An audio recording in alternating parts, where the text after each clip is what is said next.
¿Qué tal? ¿Cómo están? Gusto de saludarles. Nuevamente estamos visitando las iglesias aquí en las pantallas del Canal 2 de la televisión por cable, en compañía del pastor Miguel Ángel Rivera de la Iglesia Alianza Cristiana y Misionera, para seguir conversando estos temas que son interesantes. Pastor, gusto de saludarle, bienvenido. Buenos días, Pablo, ¿cómo estás? Bien, gracias al Señor. Estamos contentos de poder nuevamente estar aquí en las pantallas y también recibir el cariño de la gente que ya está viendo nuestro programa y también está opinando, ha tenido experiencia. Usted cuéntenos un poco para comenzar. Sí. Bueno, ha sido especial y significativo. Recibir la retroalimentación, por lo menos preguntas o decir, sí, oímos, hemos visto todas las cápsulas, no solo mías, sino que todas las que se han ya presentado por televisión y ha sido bueno. He recibido algunos comentarios de otras zonas, hay Santiago, hay nexos entre las redes, entonces van linkeando y llegando a otras esferas de algunos colegios, de una universidad, no pregunté cuál, pero sí las personas que me hablaron son profesores ahí, etcétera. ¿Cómo les ha ayudado ver la perspectiva bíblica, pero muy metida en la perspectiva común en la que todos vivimos? Estamos en un mundo y en un contexto y de repente las personas piensan que la Biblia es solo un libro religioso para el domingo por la mañana y que no tiene mucho que ver. Un libro tan antiguo, tan transversal, tan histórico a través del tiempo, seguramente tiene mucho que decir, no por ser solo antiguo e histórico, sino que también es la palabra de Dios. Entonces tiene sabiduría implícita en sí mismo. Entonces eso les ha ayudado mucho. Es como poner puentes, ¿no? Sí. Puente entre la historia bíblica y mi historia hoy. Y eso creo que ha sido el mayor comentario. Ha sido bueno, bonito. He visto también personas cristianas que han visto el programa, creo que les ayuda, les hace muy bien. Hay personas de repente ancianas que no pueden ya ir a los templos y les hace muy bien escuchar los testimonios, escuchar la palabra. Creo que eso es un valor muy especial que se está logrando. Así que los felicito por el esfuerzo que están haciendo. Gracias. La verdad que lo hacemos con todo gusto y de verdad nosotros también agradecer a toda esa gente que ya está observando, no solamente la gente que ve a través del Canal 2, sino que a través de las redes sociales, que nos han comentado mucho que está nuestro programa siendo de mucha bendición para su vida. Eso es lo que queremos, es el propósito, y también predicar la palabra del Señor. Hemos tenido temas muy importantes, hemos conversado mucho y estamos aprendiendo, porque esto es un aprendizaje. Usted hablaba de hacer discípulos. Yo me siento hoy, junto a usted acá, como un discípulo, para aprender de esto que es maravilloso, y vamos escudriñando en la palabra y también analizando. Hoy día queremos hablar de la cosmovisión. ¿Qué es la cosmovisión, pastor? Diría yo que la forma más gráfica de representar una cosmovisión son los lentes.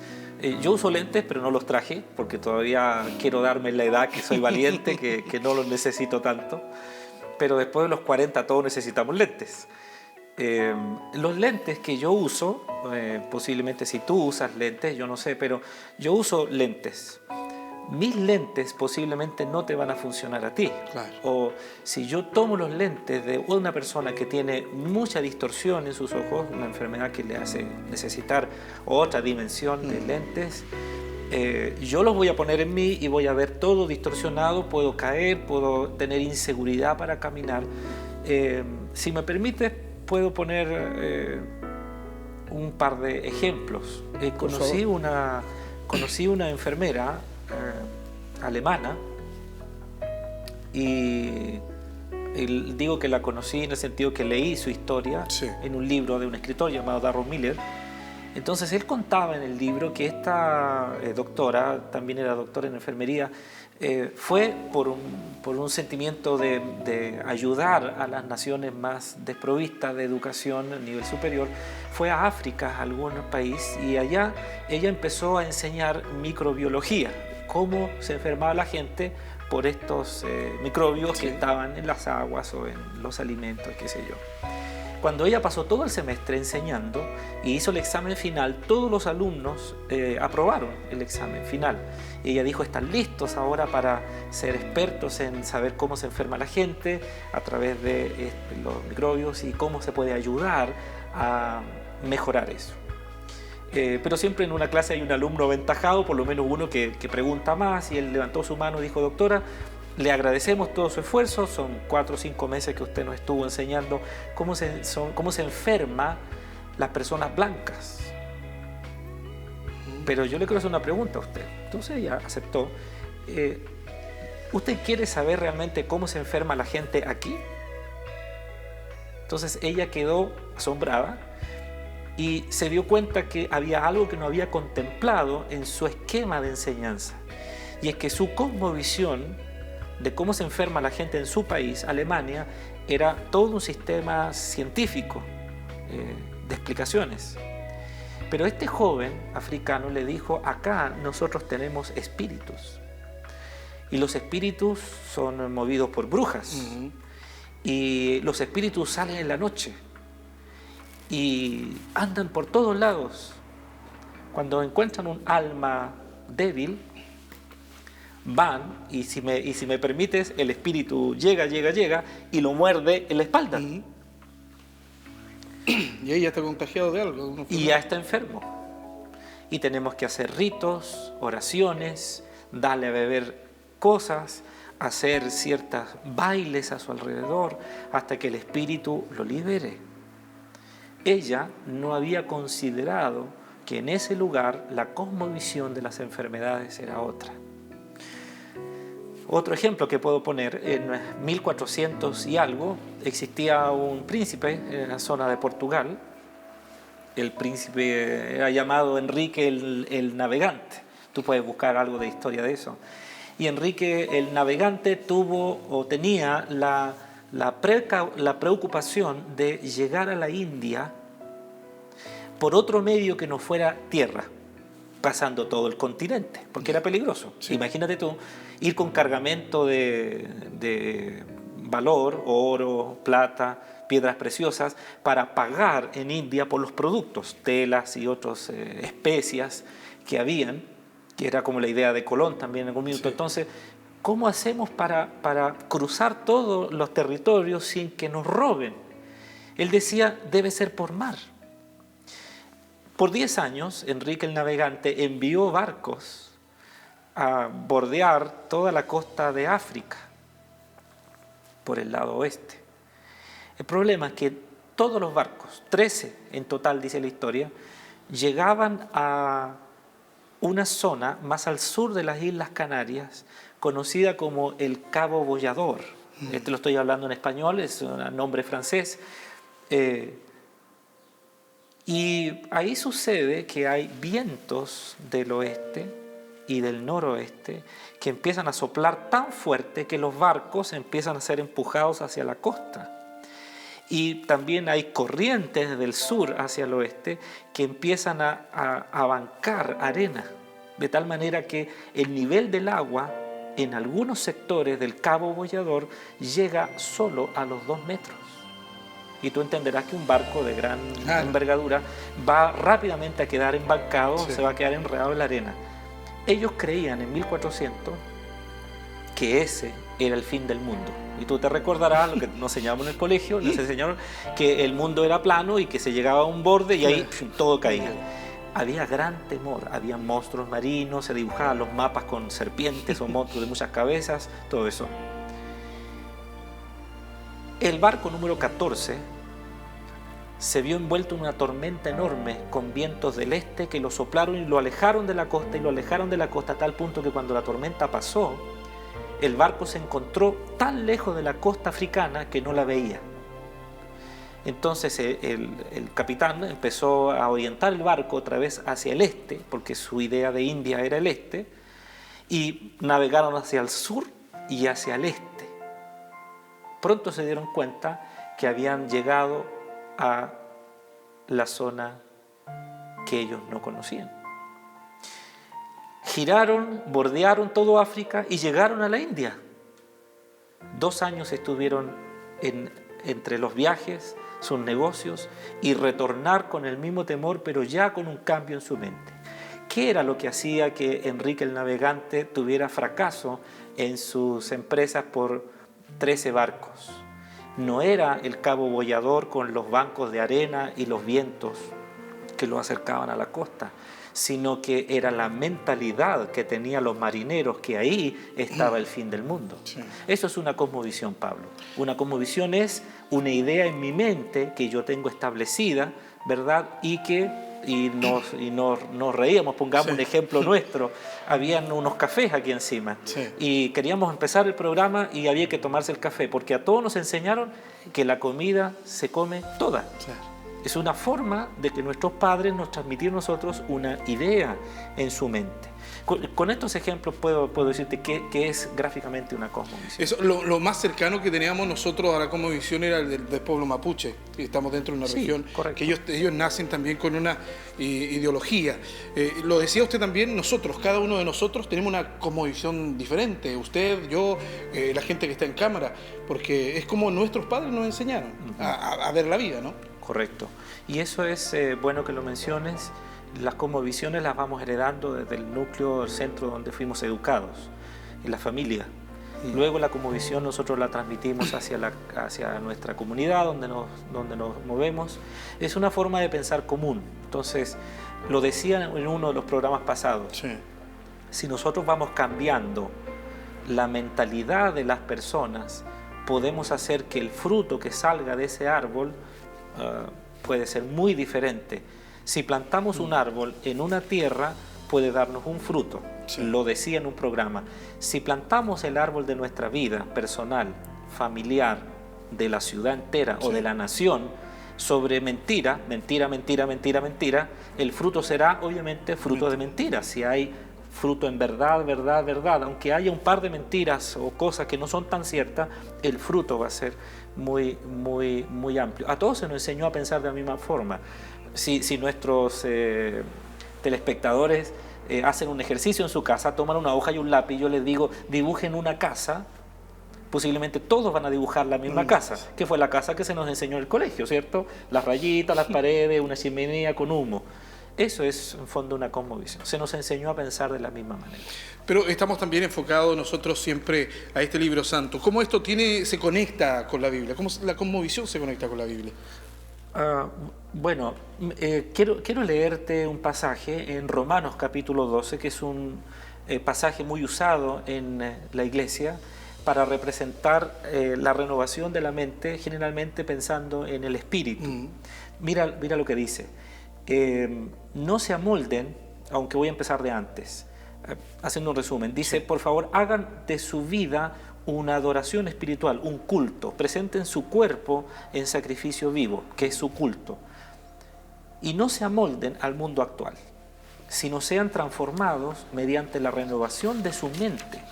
Así podrán comprobar cuál es la voluntad de Dios, buena, agradable y perfecta. Estas son como las dimensiones de Dios en la tierra. Su forma. Dios es bueno, agradable y perfecto. Él quiere que todo su sistema en la tierra, toda su tierra, porque Él la creó, funcione adecuadamente. El asunto, Pablo, es el siguiente.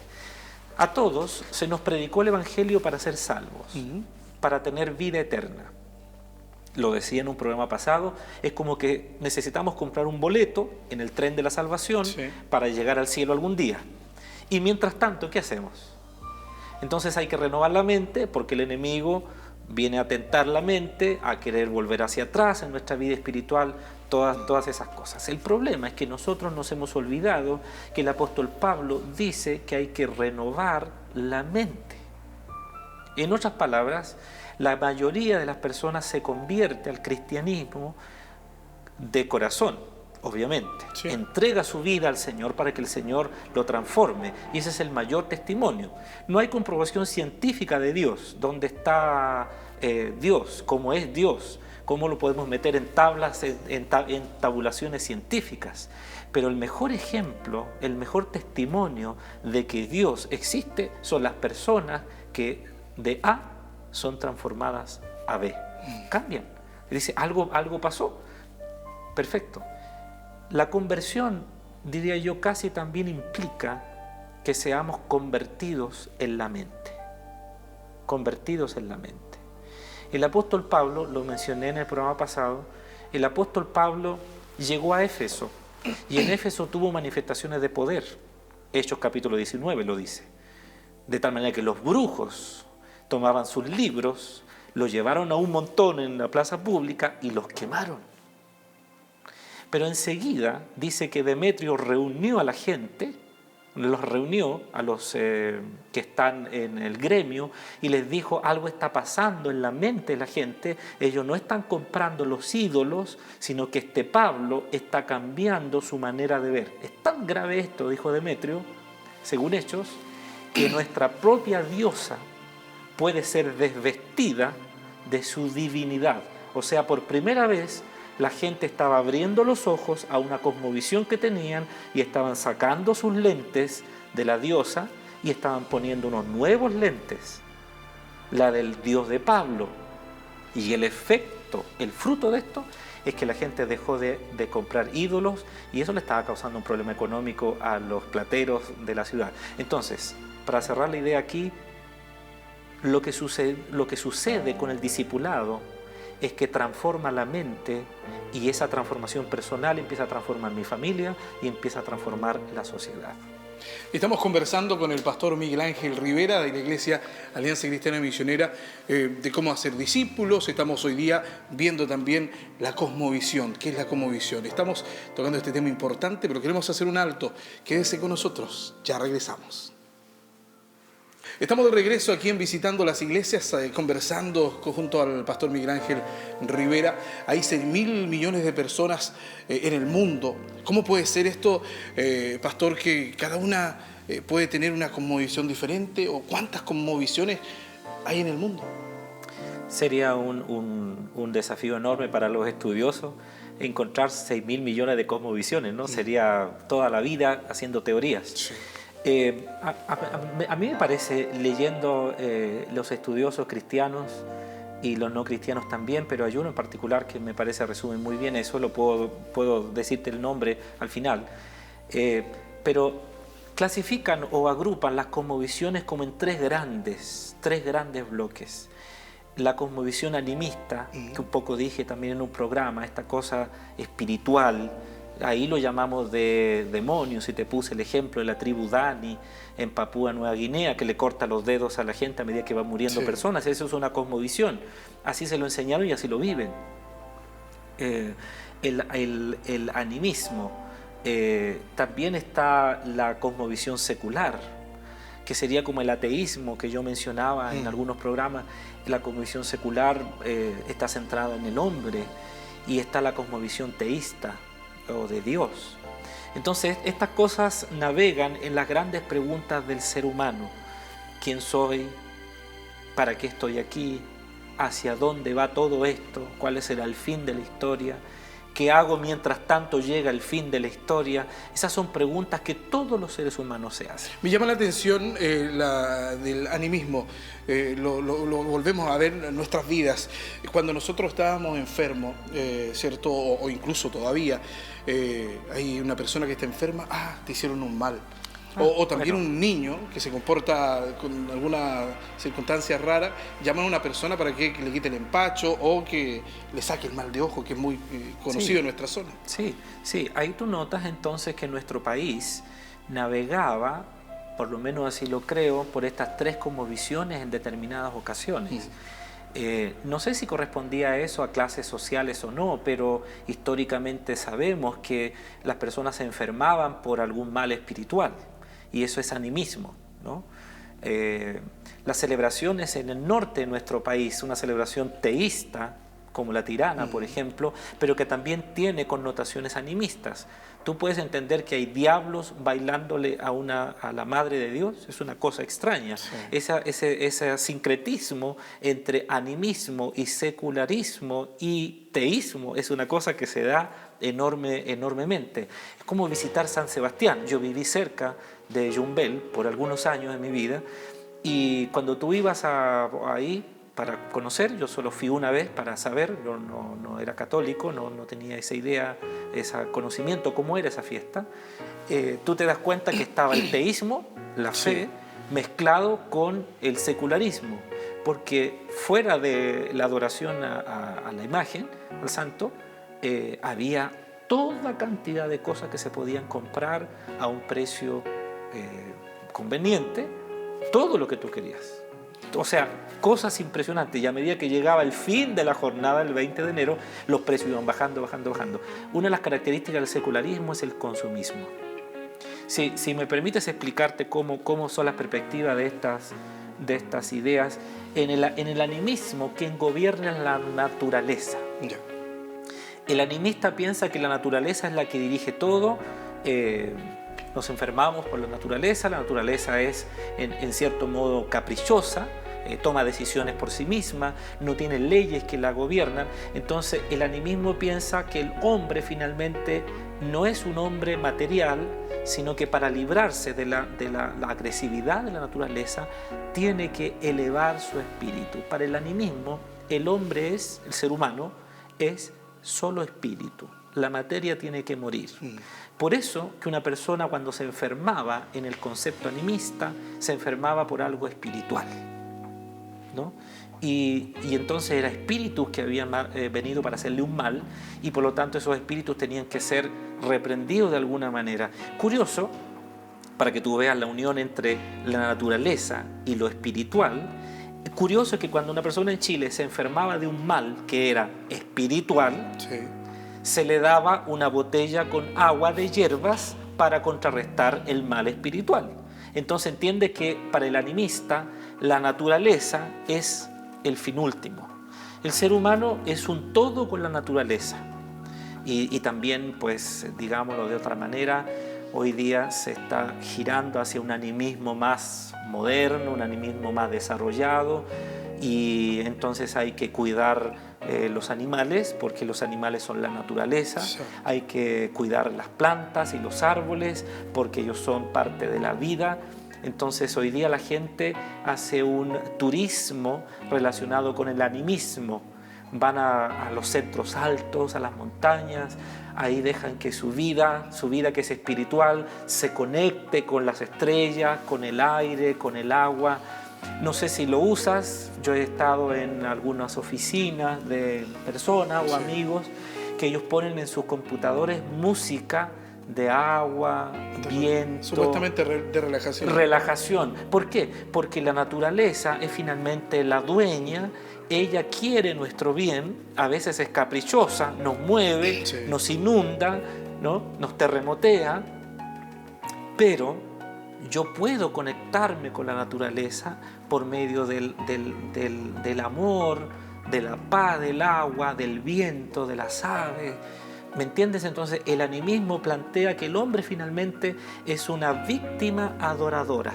Se me viene a la mente esta secta que salió a la luz y que acá en la zona también justamente se reunían e incluso ofrecían. Está la guaguita esta que fue asesinada, fue quemada. Hay que calmar a la naturaleza, hay que calmar al espíritu dominante, hay que satisfacerlo de alguna manera. Entonces tú no puedes entender como mentes tan inteligentes y educadas, porque esa secta tenía mucha gente profesional, educadas, pueden creer semejante tipo de creencia. Es como aquellos que se burlan del cristianismo, por ejemplo, siendo personas muy educadas, se burlan del cristianismo, pero usan una pulsera para atraer las energías. ¿Cómo una persona tan desarrollada intelectualmente puede rechazar el cristianismo que tiene 2000 años, con toda su estructura, con un libro, con toda una forma de ver el mundo, de pensar concretamente, que ha afectado positivamente la humanidad? No se te olvide que Occidente está fundado en el cristianismo. Pueden creer en que un brazalete de cierto material con cierta piedra, o poner en la esquina de la casa ciertas velas o ciertas pirámides, harán que las energías positivas que están ¿dónde? En la naturaleza, en el aire, en el agua. O sea, ¿me explico? ¿Cómo podemos llegar a extremos? Eso es una cosmovisión, la cosmovisión animista. Está el otro extremo, está la cosmovisión secular. La cosmovisión secular, Pablo, el hombre ya no es espíritu, el hombre es materia, es el otro polo. Y tiene 2 órganos que son fundamentales: la boca y el estómago. El secular tiene que comer y la palabra que le queda es consumir. De tal forma que todo el sistema de gobierno, todo el sistema de vida, todo el sistema religioso está hecho para consumir. Fíjate, Pablo, que no sé si tú has visto, pero hay iglesias que están creadas para este tipo de personas. Iglesias show. Sí. ¿Cuál es eso? La iglesia que nos ha afectado a todos. Sí. Desde que unos 20 años empezó el movimiento de música renovada en América Latina, con Marcos Witt y otros, nos empezaron a aparecer las iglesias espectáculo. Pantallas, luces, músicos. Los músicos estaban abajo, ahora subieron al púlpito, al altar, porque allá tienen que estar todos sus equipos. Hay un coordinador que en el fondo casi es un presentador más que un coordinador del culto. Y existe un ministro de alabanza que sería como el director de la orquesta, que finalmente hace que la gente siga lo que ellos cantan. Los coros cortos fueron reemplazados por canciones largas, que finalmente hacen que el público en algún minuto escuche lo que los profesionales de la música cantan. Entonces, el secularismo es justamente eso. El hombre es el centro. El hombre tiene que consumir. Otra cosa que ha pasado es que las personas van de iglesia en iglesia. Se cambian de una iglesia a otra iglesia. Es como, yo voy a este supermercado, pero no me gusta cómo es este supermercado. Yo puedo tomar mi auto e ir 2 kilómetros a otro supermercado o ir a Temuco a comprar un supermercado que es de mi agrado, porque en el fondo yo necesito consumir lo que a mí me gusta consumir. Nacen los centros comerciales. Sí. En el concepto del secularista, el hombre es una boca, un animal superior que tiene que consumir, que tiene que devorar. Si tú vas al centro comercial, el mall, el domingo, tú te encuentras que es casi como un culto.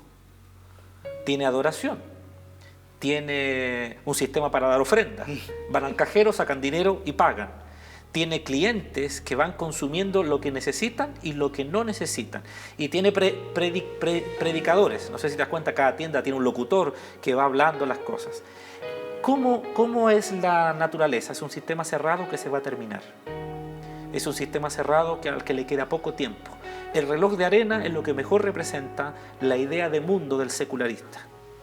El reloj de arena dice que queda poco tiempo, poco tiempo, poco tiempo. El mundo se nos va a acabar, los recursos naturales se nos van a terminar, por lo tanto tenemos que evitarlo. ¿Cómo?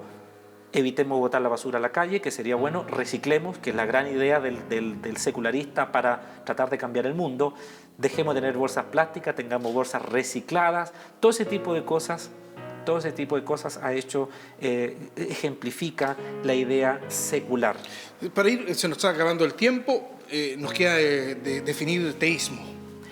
Bueno, ya hablamos un poco de eso en otros programas. El teísmo, en otras palabras, es lo que la Biblia dice de sí misma. Dios creó los cielos y la tierra, de tal forma que la tierra, como tal, no está libre, como los animistas dicen, que tiene sus propias leyes y se gobierna a sí misma. Ni tampoco está cautiva, como dicen los secularistas, en que se va a terminar y vamos a tener escasez y hay muchos ricos que están acumulando. Dios dice que la historia de la tierra es que será renovada. Algún día llegaremos a esta meta. Hay un propósito. Dios no abandonó su creación. La creación la estamos perjudicando nosotros. El hombre ya no es el que gobierna, es Dios el que sigue en el gobierno. Y el hombre, como dice Génesis capítulo 1, es el administrador. Y lo tercero que debemos mencionar acá es que el hombre es imagen de Dios. Y aquí está el gran punto, el pecado. El ser humano, imagen de Dios, sería un ser humano perfecto para gobernar. Imagínate que Adán, cuando fue creado, dice que puso nombre a todos los animales, así dice Génesis.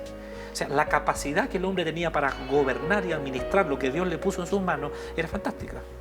Hoy día nosotros mismos somos los que estamos destruyendo nuestra creación. Y voy a hacer una crítica.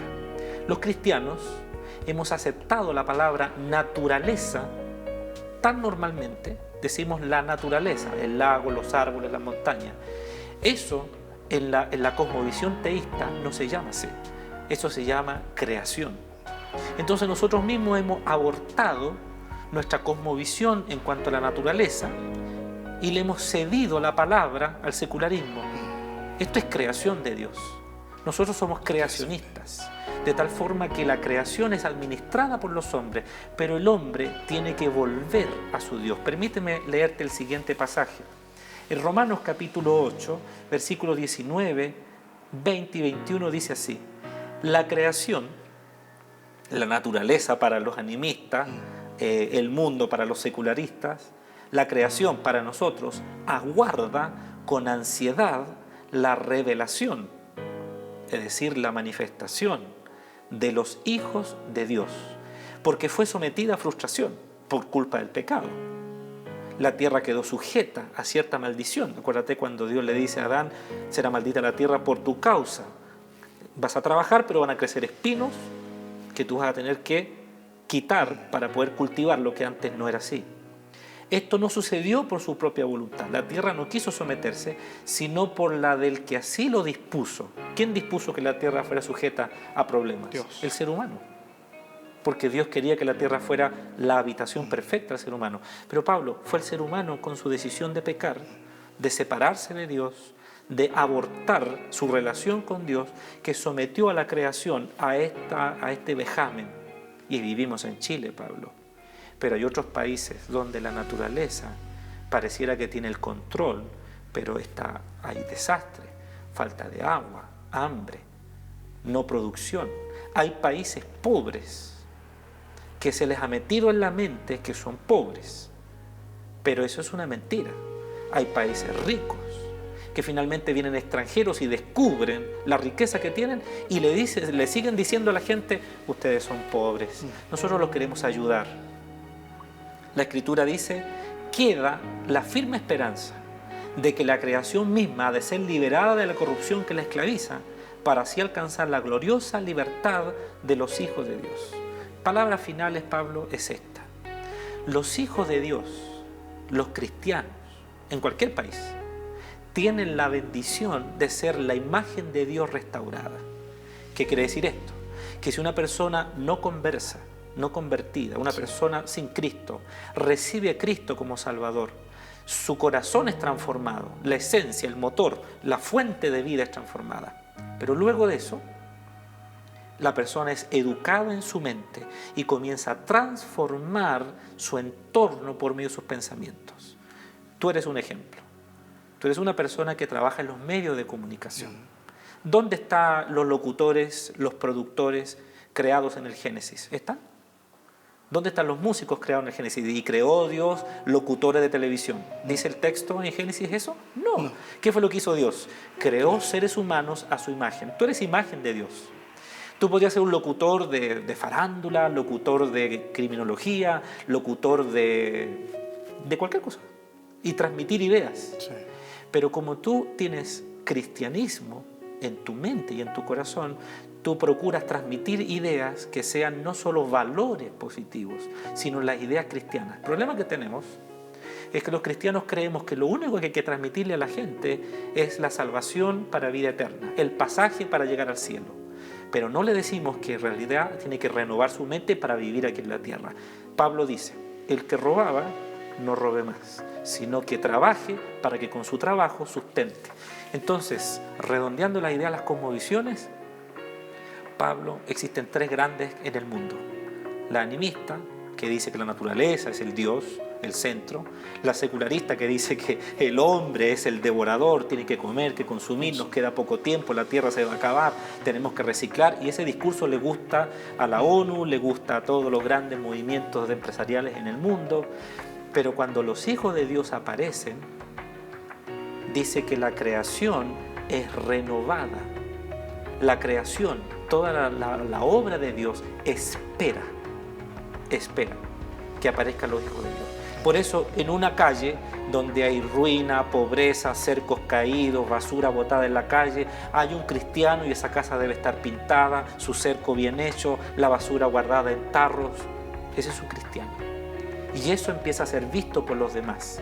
Y cuando los hijos de ese cristiano se casan con una chica de la misma calle, esa chica asume esta idea de vida y comienzan a tener una familia nueva y comienzan a estudiar, y los hijos ya no faltan al colegio y los hijos van bien peinados y ordenados, ellos son responsables, el mundo comienza a cambiar. Amén. Siempre se nos hace corto el programa junto al pastor Miguel Ángel Rivera con estos temas tan importantes que podemos llevar a nuestra vida y en la actualidad. Queremos cerrar siempre con una oración, pastor. Gracias. Nuestro Dios y Padre, Bendito Dios. estamos en una ciudad tan hermosa, con naturaleza, belleza. Sí, Señor. Tú la creaste así. Nos has permitido ir creciendo durante todos estos años. De 25.000 habitantes hace 12, 13 años atrás a casi 60.000 hoy día. Y muchas personas viniendo de otras ciudades a vivir aquí para tener un mejor pasar. Muchos escapan de Santiago, dicen, para venir acá a una nueva vida. Esperamos, Señor, que encuentren esa nueva vida, no solo a través de una creación nueva, una naturaleza espléndida, sino que a través de encontrarse contigo. Permite, Señor, que puedan conocerte como el Dios creador, el Dios sustentador, el Dios renovador. Te agradecemos, Señor, porque la cosmovisión cristiana todavía predomina en el mundo y todavía hay esperanza. Te ruego por cada iglesia que nos bendigas para transmitir tu verdad, tu bondad y tu belleza, transformar el mundo mientras esperamos tu venida. En el nombre de Jesús. Amén. Amén. Junto al pastor Miguel Ángel Rivera, desde la Iglesia Alianza Cristiana y Misionera. Siga junto a nosotros. Gracias, Pablo.